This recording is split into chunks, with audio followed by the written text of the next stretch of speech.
Hey everybody, in preparation for our assessments, we've sent out an email of what main objectives we're going to be going over, but I also wanted to send out a video just so that y'all as parents, if you don't recall some of these terminologies of what we're talking about, you'll have a video to go with it. So starting with our rudiments, our objectives, the very first one is going from single stroke quarter notes to single stroke 8 notes. Single stroke means each hand gets a note, okay? So single stroke quarter notes, 1, 2, 3, 4 to 8 notes, 1 and 2 and 3 and 4 and. It's important not to change tempo during this. So it's start as slow as you want. 1, 2, ready, go. 1, 2, 3, 4, 1 and 2 and 3 and 4 and 1, 2, 3, 4, 1 and 2 and 3 and 4 and. Okay, so that is the objective number one. Also, I'm going to be looking at how you're holding your sticks and how you're holding your position. This is also important. I don't think this is in the email, but this is something that we will be looking at, I will be looking at. So make sure that you are holding your sticks correctly. Your drumstick is sitting on top of your index finger and your thumb is pressing into your finger. So if I remove the drumstick, my thumb is pressing into my index finger. So I just place it there, press against it. I should have about an inch to 1.5 inches tops hanging out the bottom of my hand. And then we're just wrapping our fingers. We're not gripping with our fingers, we're just wrapping it loosely. It's there just for rebound pretty much. We're making our house. We're laying the house down. And this is our position. I don't want arms, I want wrists. The next part is the next objective is going from a single stroke quarter note to a double stroke 8 note. So like this. 1, 2, 3, 4, 1 and 2 and 3 and 4 and 1, 2, 3, 4, 1 and 2 and 3 and 4 and. Okay. Your resting position is always here as well. It's not waiting up here. I know I did that a second ago, but it's not waiting up here. So when we're doing this, our hands aren't up here. They're right here. 1, 2, 3, 4, 1 and 2 and 3 and 4 and. Great.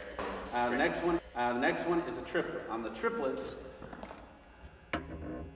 I will allow 2 different ways you can do this. You can do the triplet on the snare alone. You have to accent the triplet. You have to accent the notations on 1, 2, 3, and 4. So it's 1. Let's turn the snare on for starters. It's 1 treble, 2 treble, 3 treble, 4 treble, or right treble, left treble. You even say right ghost note, left ghost note. Okay, because we're accenting 1, 2, 3, and 4. We're ghost noting on the rest. Right treble. Okay. The other way is the Mickey Mouse that I had shown a picture of in class. It's the, basically, it's like Mickey's face. Can't really see too well from this perspective, but his face is the snare, his right ear is the floor tom, left ear is the rack tom. So we start, our right hand is the only hand that's going to hit the floor tom. Our left hand is the only hand that's going to hit the rack tom. All the triplets are on the snare. So right, triplet, left,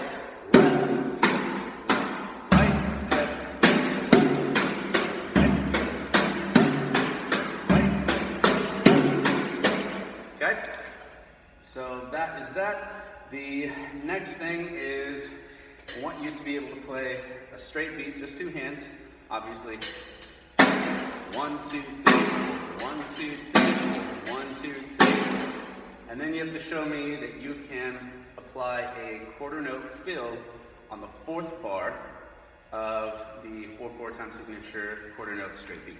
So what does that mean? Each count of 4 is a bar, so on the 4th bar, a quarter note fill is going to take up each note. 1, 2, 3, 4. It can be anything you want. 1, 2, 3, 4. Okay? As long as my only stipulation is you can't use one hand the whole way. So no right, right, right, right. You got to at least use one hit on each hand. So left, right, right, left, whatever you want to do. Okay? I recommend starting the fill, or not starting, ending the fill on your non-dominant hand. Okay, and the reason why is because if I end on my non-dominant hand, my dominant hand, which plays on the hi-hat, is already ready to go on 1. So for example, 1, 2, 3, 4, 1. Right? 1, 2, 3, 4, 1. So the count looks like 1, 2, 3, 4, 2, 2, 3, 4, 3, 2, 3, and 1, 2, 4, 1, 2, 4, 2, 2, 3, 4, 3, 2, 3, and 1. And you can do this as slow as you want to. Make sure you're not changing between tempos. Make sure you're not.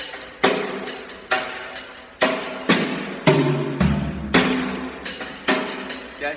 So we want to make sure that the tempo of your beat is the same tempo, okay, as your fill. What else? What was I going to say? Okay, so the way we're going to do this, the way we're going to formulate this, is I'm going to ask the student to create their fill, so their 4-note, quarter note fill. Once you have it, do it again. Then repeat the pattern.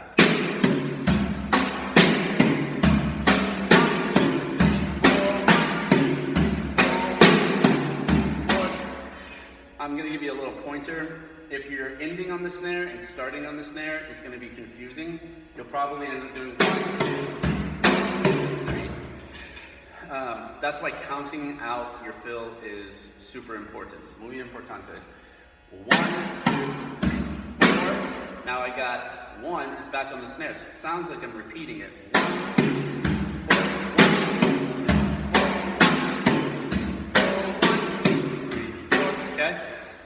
Then once you have that, then you're going to apply it to the beat. 1, 2, 3, 4, 2, 2, 3, 4, 3, 2, 3, and 1, 2, 3, 4, 1. Okay? So that's the majority of everything. The last thing is being able to name each of the instruments. So let's take a gander. We have kick pedal, snare drum, rack tom, floor tom, hi-hat, crash, splash, and ride. These are the particular cymbals and drums that we use on this drum set. So, that's it. Kick, drum, snare, rack tom, floor tom, hi-hat, crash, splash, and ride. And that's it. So this week we're working on all of these objectives, and I am helping and I'm giving pointers. But next week there will be no assistance from me. I'm just going to ask you to play it and expect that you can do that. I want you practicing regularly, but especially now, this is the time where I can see, where you are and how you're progressing in this classroom. So it's extremely important to practice, and then we'll see you back this next week for our assessments. All right, good luck.